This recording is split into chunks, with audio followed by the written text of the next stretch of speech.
It's hard to credit. It's entirely logical. You heard what Cotson said. But yes, but even so... Believe it, Doctor. It's time to ring down the curtain. Here we are. The number 1 dressing room. Good evening. Gentlemen, I don't usually receive visitors during a performance. Then we are honored. How are you, feeling, Mr. Prince? Have you discovered who killed poor Will, Mr. Holmes? I have. Then this is the climactic scene where you unveil your flawless chain of deductions. It's like one of your stories come to life, Doctor. Gentlemen, do sit down, please. You'll observe there's more than one chair here. Please, do sit. Thank you. Thank you. That's better. Mr. Holmes, the audience is waiting. I believe the stage is yours. All the world's a stage. And all the men and women merely play. They have their exits and their entrances, and one man, in his time, plays many parts. One man, in his time. That was the vital clue I had overlooked. I thought you never overlooked a clue. Why was Terriss killed then? Why on that particular day? Why at that particular time? What happened to trigger the murder? What happened on the 16th of December, Mr. Prince? What happened on the 3rd Thursday in the month? Nothing. Nothing happened. It was the day of the Benevolent Fund Committee meeting. The day they stopped your payments. You went to the secretary. You wanted to know why. I had letters. Letters from him. And still, they turned you down. It was a split vote. 50-50, Cotson said. And so it was the chairman's decision. Yes. You were angry. Yes. How dare someone treat you like this? Yes. The friend of the great William Terriss? Yes. So you asked Cotson, who was it? Who was the chairman? Yes. And he told you. Yes. And that evening, you went to where you knew he'd be. And you killed him. How could he do that to me? I loved him, and he loved me. He was training me, did you know that? He was teaching me everything he knew. First we were going to star together. Then he was going to retire, and I was going to take his place. He said so. I loved him. How could he betray me? Are you confessing to the murder? Come on to the stage with me, my boy, and I'll make you the most famous actor in England. I could have been Horatio to his Hamlet, Mercutio to his Romeo. Brutus to his Caesar? Yes! No. You stabbed him 3 times. You smiled down at him, and then you walked away. No. No. How could I have killed him? He was everything to me. Until that day. But I forgave him. He must have had a reason. A good reason. So I forgave him. I didn't need to kill him. Yes, you forgave him, but only afterwards. And then you made yourself believe that it had never happened. You did it very well. You were totally convincing. I was? Admit it, Prince. Accept it. It will go better for you if you do.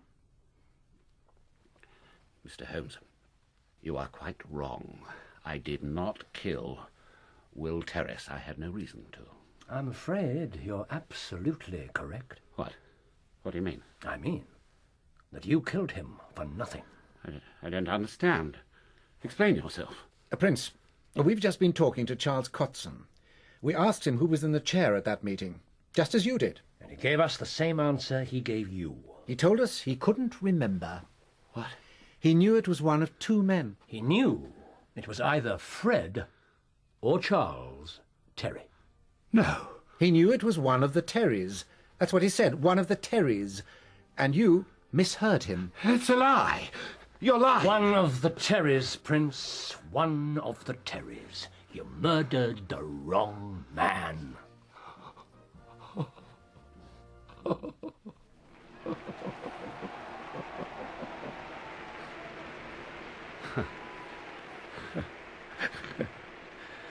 The performance is over.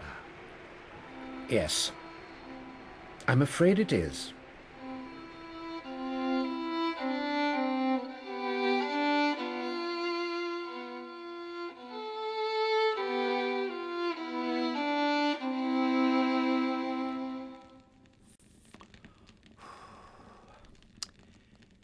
Terriss, one of the Terriss.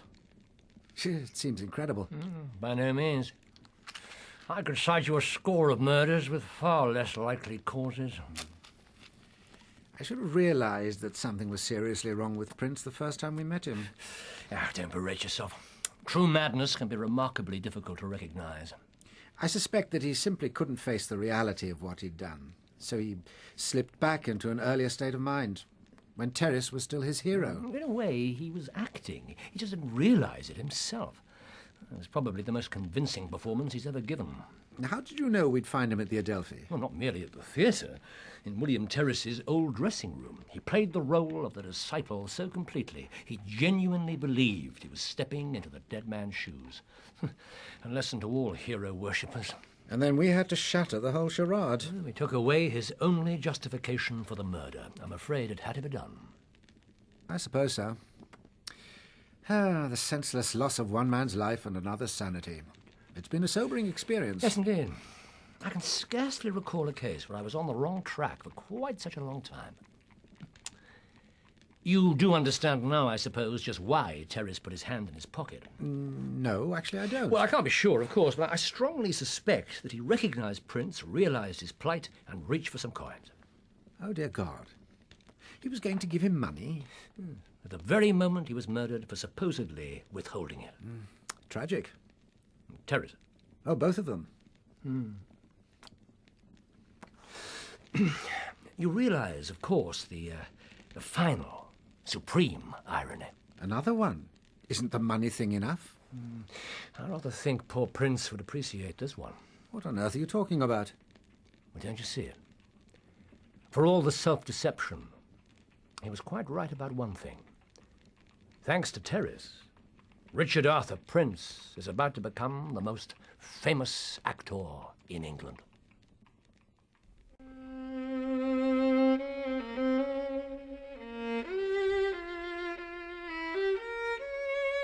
In The Star of the Adelphi, Sherlock Holmes was played by Clive Merrison and Dr. John Watson by Andrew Sachs. Prince was played by John Bett, Graves by Philip Anthony, Terriss by Andrew Wincott, Mrs. Terriss by Richenda Carey, Emmeline Hicks by Jasmine Hyde, Seymour Hicks by David Bannerman, and Jessie by Helen Ayres. Other parts were played by members of the cast. The violinist was Leonard Friedman. The Star of the Adelphi was written by Bert Coules from a reference in the short story The Second Stain by Sir Arthur Conan Doyle. The director was Patrick Rayner.